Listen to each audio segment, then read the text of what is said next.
ভাই ভাই ভাই ভাই এই স্যার ফোন করেছে, তুই ধর। আমি আজকে পড়তে যাবো না, আমি তোকে যা যা বলছি স্যারকে তাই তাই বল। আচ্ছা আচ্ছা। হ্যালো হ্যালো স্যার, দাদা আজকে পড়তে যেতে পারবে না। কেন পড়তে আসতে পারবে না? বল যে দিদা দাদুকে ডিম খেতে দিয়েছিল, সেই ডিম খেয়ে দাদু অজ্ঞান হয়ে গেছে। স্যার দিদা দাদুকে খেতে দিয়েছিল, ডিম অজ্ঞান হয়ে গেছিল। আরে ডিম অজ্ঞান হয়নি, দিদা দিয়েছিল ডিম আর অজ্ঞান হয়ে গেছে। স্যার ডিম অজ্ঞান হয়নি, দিদা অজ্ঞান হয়ে গেছে।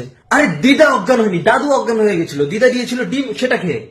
স্যার ডিম অজ্ঞান হয়ে গেছে দাদুকে খেয়ে। আরে ডিম কিভাবে অজ্ঞান হয়? দাদু খেয়েছিল ডিম আর দিদা অজ্ঞান হয়ে, দাদু অজ্ঞান হয়ে গেছে। স্যার দাদু দিদাকে খেয়ে ডিম হয়ে গেছিল। আরে দাদু খায়নি স্যার, দাদু না দিদা খেয়েছিল। দিদা না দাদু। স্যার দাদু দিদা সবাই খেয়েছিল। আরে সবাই না, দিদা দাদুকে ডিম দিয়েছিল। স্যার দিদা ডিম পেরেছিল। আরে না না না স্যার, দাদুকে ডিম খেয়েছিল, দাদুকে দিদা খেয়েছিল, ডিম অজ্ঞান করে দাদু দিদা দাদু ডিমের সাথে বিয়ে করে নিয়েছিল।